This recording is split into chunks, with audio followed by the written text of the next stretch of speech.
This is quite ridiculous what we're doing here. And pursuant to Article 200 Rule 211 of the Rules of Procedure, I am proposing that this committee declares itself incompetent in getting clarification on the content of the contracts between EU Commission and pharmaceutical companies with regards to the mRNA vaccines in general and the exchange of text messages between Ursula von der Leyen, President of EU Commission, and Mr. Bourla, CEO of Pfizer in particular. It is quite obvious in today's proceedings. Mrs. Anderson, we'll put that on the agenda of the coordinators. I will raise my point of order now, and according to the rules, you will have to let me continue. Okay, you continue. Thank you.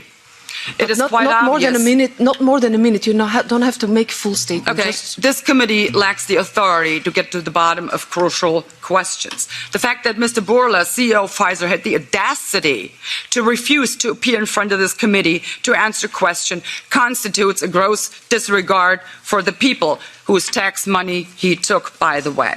If we cannot compel a crucial player to appear in front of this committee, then this committee is useless. So I propose that we declare ourselves incompetent, and I furthermore propose that this committee concludes the need for a committee of inquiry and formally requests the Conference of Presidents to initiate necessary steps to propose the EU Parliament in setting up such a committee as provided in Rule 208 in conjunction with Article 226 of the Treaty on the Functioning of the European Union to ensure the peoples of Europe's right to democratic Mrs. Anderson, now I am going to cut you. And finally, I request the roll call vote on these proposals. Thank you very much. We will have a discussion at the coordinators, and of course the ID group can go to the Conference of Presidents. Can I remind this committee, this is not an investigating committee. Exactly. This is a special committee.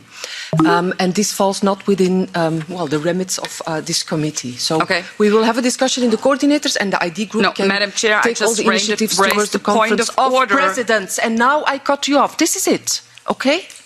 Okay, we will have to vote on the declaration of incompetency in this committee. That we can do. Yeah. We will have to look at the coordinators, and we will then decide how to proceed on the issue. So, in other words, you refuse to take the vote right now that I just proposed as a point of order. You refuse? Just yes or no? We will take that up at the coordinators, and if a vote is necessary, we will come back to that. Don't worry. So, in other words, you refuse. All the procedures. Okay, refuse to take a vote on a point of order I raised. I give the floor just now for the record. to Mr. Thank you. Hi, Steve here. Prime Minister of Germany, Christine Anderson, said they're trying to establish a one-world government. She said the EU is a prototype for a model of global governance designed to supersede national sovereignty and establish centralized control. She said the EU institutions are not only undemocratic, they're downright anti-democratic. It's by design, unquote. The national states within the EU are being stripped of their sovereignty. They're being stripped of their national state. The EU is just a stepping stone, so to speak, so they could erect their one-world government. Our sovereignty is being stripped away for one-world government. German MEP Christine Anderson has her mic cut off after calling out Ursula von der Leyen's corruption to her face. You negotiated a contract worth billions with your friends from Pfizer for a product that was useless at best, harmful at worst, and in many cases even fatal. You are the subject of several corruption investigations. If you had a shred of decency in you, you wouldn't be running for office in the first place. You should not be reelected. You should be chased out of this parliament and out of office in disgrace. Unquote. Sovereignty, the concept of a nation's supreme authority over its internal affairs, has been the cornerstone of modern nation-states since the Treaty of Westphalia in 1648. It's the foundation on which our governments are built, and it's what gives our countries their unique identities. But in the last few decades, there's been an obvious effort to strip this sovereignty and cause it to erode, so the globalists can place themselves as our world rulers. Today, national sovereignty is facing several challenges that are slowly but surely eating away at its foundations. One of the main devils is globalization. which has led to a more interconnected world where countries are increasingly dependent on each other for trade, finance, and even security. This interconnectedness has created a complex web of relationships that can be difficult to navigate, and it's led to a loss of control over national affairs. Some international trade agreements often require countries to surrender some of their sovereignty in order to participate. China's great for that. These agreements can limit a country's ability to make its own laws and regulations, and can even lead to the erosion of its cultural identity. And then there are international treaties, which can have a similar impact, like the European Union's EU treaties, which have led to a loss of sovereignty for its member states. Never before in history have countries been forced to put the interests of other nations ahead of their own, which can result in a loss of sovereignty. And let's not forget the rise of multinational corporations, which often have more power and influence than individual governments. But the biggest challenge to national sovereignty is the idea of a one-world government. The global elites see it as a way to address global challenges to their agenda. But for many people, the idea of a one-world government is a threat to their very way of life, and it sparked a fierce debate about the future of national sovereignty. President Trump wants national sovereignty. Proponents of a one-world government argue that it would bring about a more harmonious and peaceful world where countries work together to address global challenges. They already tried that at the Tower of Babel, remember?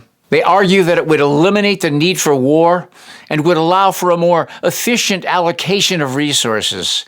But on the other hand, critics argue that it would lead to a loss of national identity and would give too much power to a small group of unelected elites.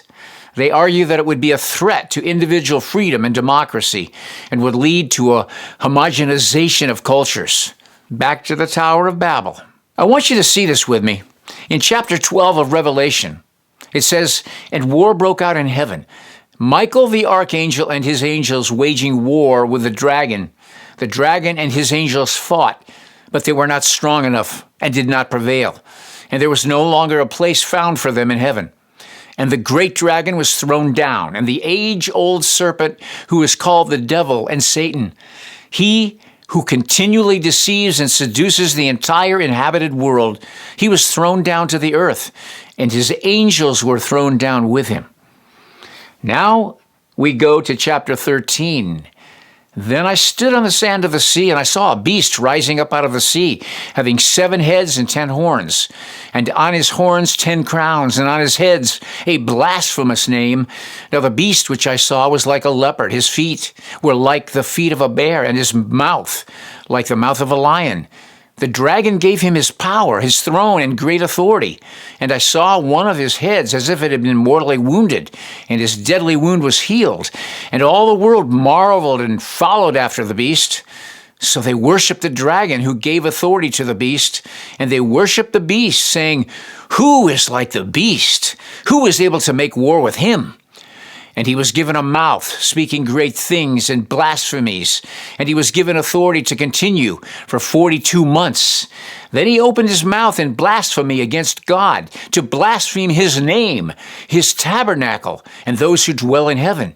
It was granted to him to make war with the saints and to overcome them. And authority was given him over every tribe, tongue, and nation. All who dwell on the earth will worship him, whose names have not been written in the book of life of the Lamb slain from the foundation of the world. If anyone has an ear, let him hear. He who leads into captivity will go into captivity. He who kills with the sword must be killed with a sword. Here is the patience and the faith of the saints. Then I saw another beast coming up out of the earth. He had 2 horns like a lamb and spoke like a dragon.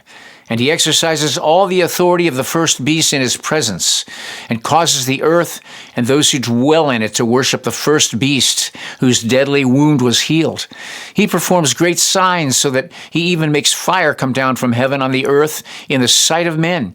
And he deceives those who dwell on the earth by those signs which he was granted to do in the sight of the beast, telling those who dwell on the earth to make an image to the beast, who was wounded by the sword and lived. He was granted power to give breath to the image of the beast, that the image of the beast should both speak and cause as many as would not worship the image of the beast to be killed. He causes all, both small and great, rich and poor, free and slave, to receive a mark on their right hand or on their foreheads, and that no one may buy or sell except one who has the mark or the name of the beast or the number of his name. Here is wisdom. Let him who has understanding calculate the number of the beast, for it is the number of a man. His number is 666. As we keep moving closer to a one-world government, we can see the pitfalls of forcing nations to merge together as one. And eventually, we will see the fulfillment of Revelation chapter 13 through what they're doing now. If you don't know Jesus Christ and you have no personal relationship with God, I leave a link in the description box below. Go down there, click on that link.